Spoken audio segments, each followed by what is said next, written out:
every single time without fail that I'm having a hard time. I'm in a dark spot. Feels like things are falling apart. There's some sort of internalized pressure.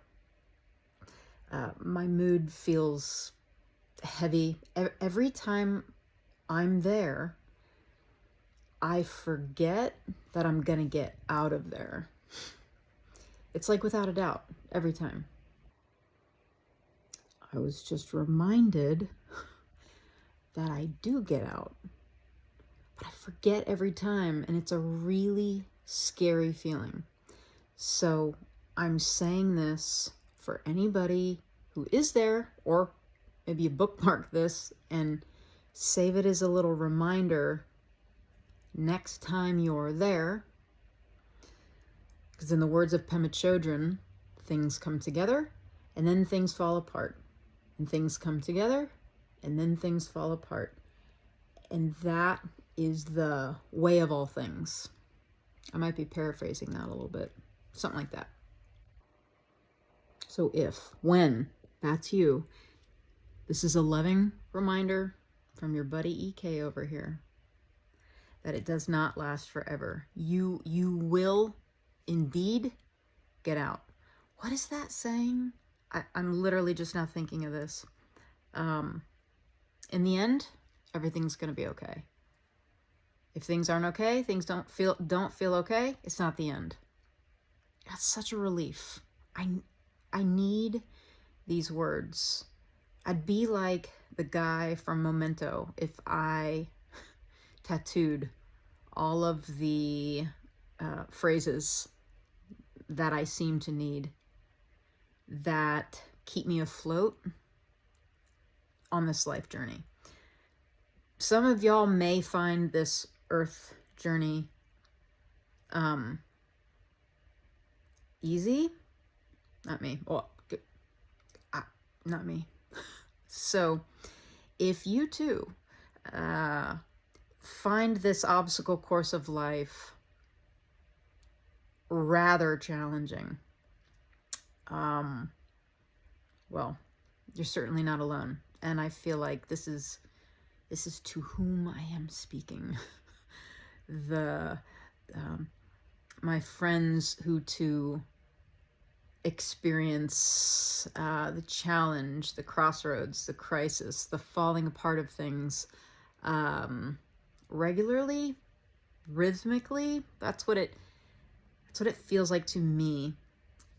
Like a surfer on the ocean of life, and they sit there on the board and everything's calm, but they're looking out into the distance and they're just waiting for the next set of waves. That's kind of how it feels like it comes in these sets of waves that are pretty regular.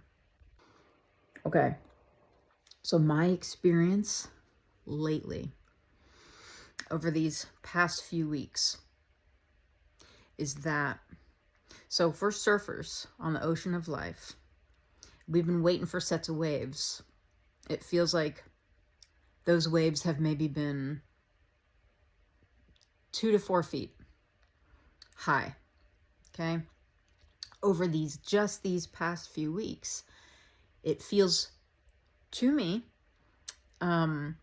like the waves went up in size to like there's a swell. Is that what it's called? I don't know. I'm a pretend surfer. I'm a surfer in my heart. Like 6 feet. It feels like a set of those just went through. And so I was in that spot and I was like, oh, this is my life now. I'm not getting out of this. I mean, I would have, and it's almost like I would we'll stick with the surfing metaphor. I got tossed under the water, falling off of a wave. And I'm down there and I can't breathe and it's scary and I'm being spun around. I have no idea which direction I'm in. It's dark down there. But then I would come up and I'd be able to get a breath of air and I'm like, oh, thank God I made it to the surface. Not for long. Because the next wave hit as I'm taking that first breath of air and relief, and then another wave. And I'm like, whoa. Oh, So anyway, those of you who know me should be pretty familiar with this story by now. So I'm gonna read you something. It's short. That it came to me literally yesterday. Today's Thursday, January 15th, 2026. Yeah. So yesterday. There was like a peak to this last set of waves experience. And it felt like I had a sort of surrender. And as soon as that happened, information started really coming through. And this was one of the pieces of information that came through. And it, oh God, I was really feeling just the uncertainty, the feeling of uncertainty was so sharp. And the discomfort was great. And when this came to me, I went, that is what I needed to hear. So I'm sharing it in case anybody's there. It's called Let Evening Come. I'm going to read it. I don't have this memorized. It's by Jane Kenyon. I've read this poem for years. Every time there has to be a capital T truth moving through some of these great poems, because it's like they just keep revealing more and more with every read, like a sacred text, like a piece of high art, like a great composition by like a Mozart or a Beethoven. So it's like things that they withstand the test of time. There's some sort of a timeless and universal truth. That's my experience with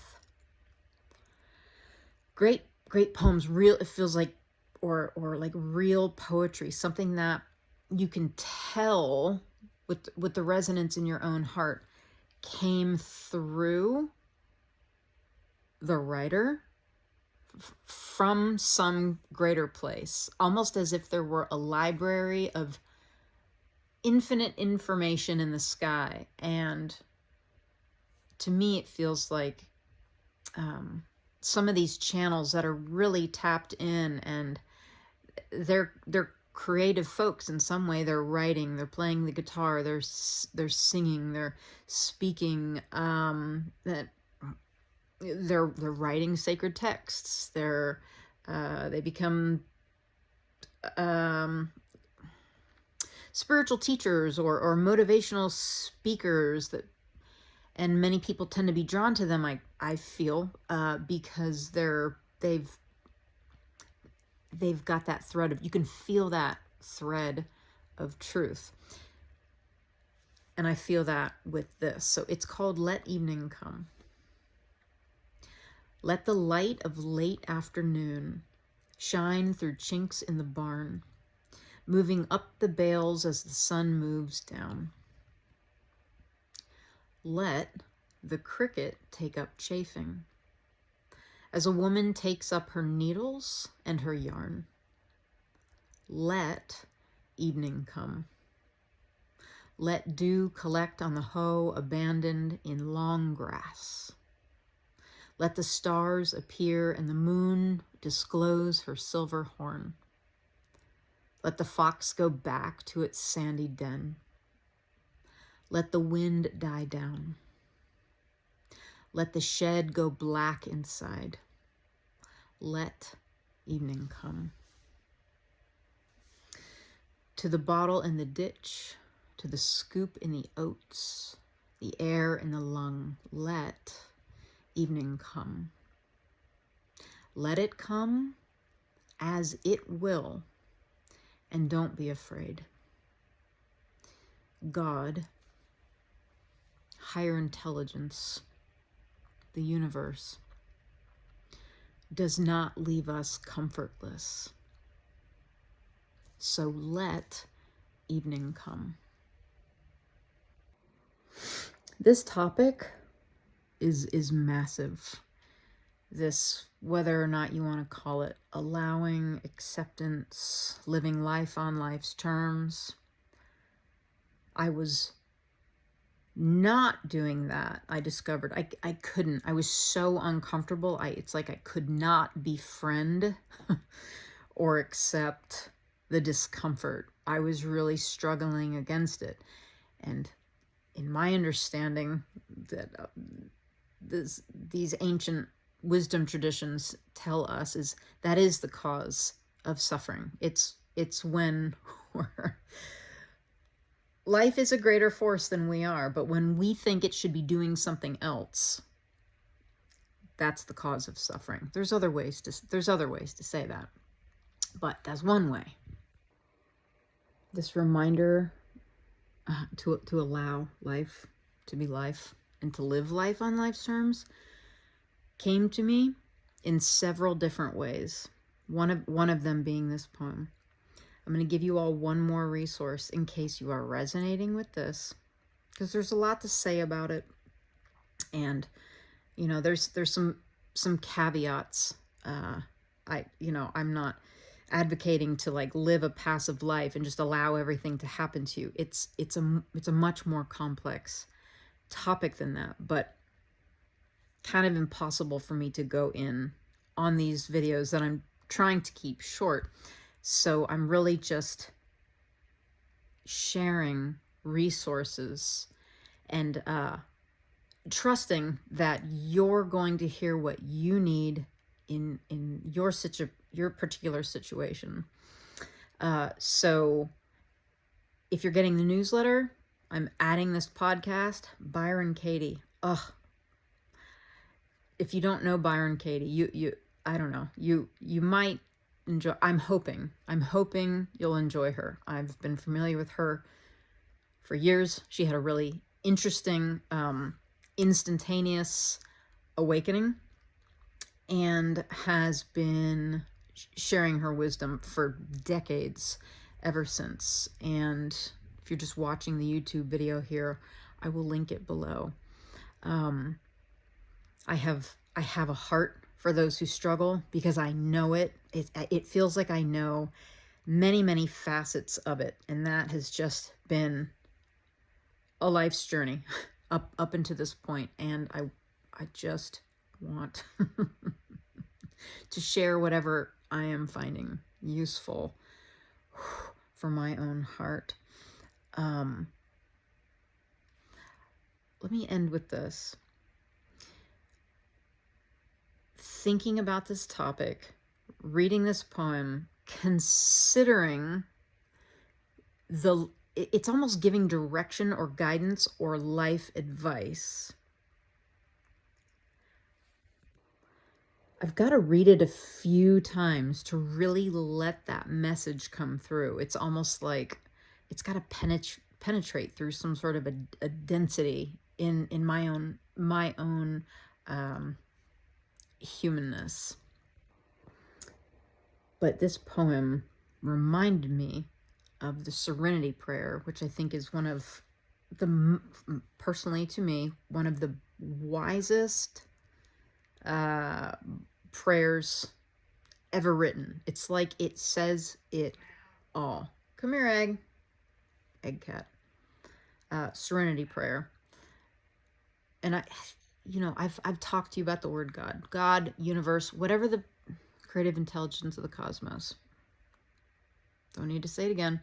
It's just, that word it's so loaded. You know what I mean?